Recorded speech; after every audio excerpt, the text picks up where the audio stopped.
Totoo bang hindi na bahagi ng careless management ni James Reid si Liza Soberano? Hindi na umano nagpa-follow sa Instagram ng management ang aktres.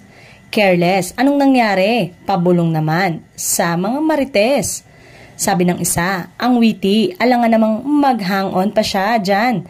Nauwi sa kawalan ng karir niya, dagdag pa ng iba. Yun lang, wala namang ambag ang agency sa kanya, sabi pa ng isang netizen.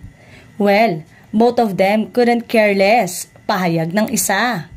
Ayon sa source, ay 4 months ago pa siya under Verve Agency for her endorsements management at 2 years lang naman ang contract niya doon. Baka umano nga natapos na.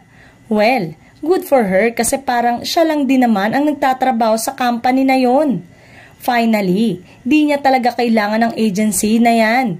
She can be independent naman. Total, parang siya lang din naghahanap ng mga racket niya. Pabalik-balik nga yan.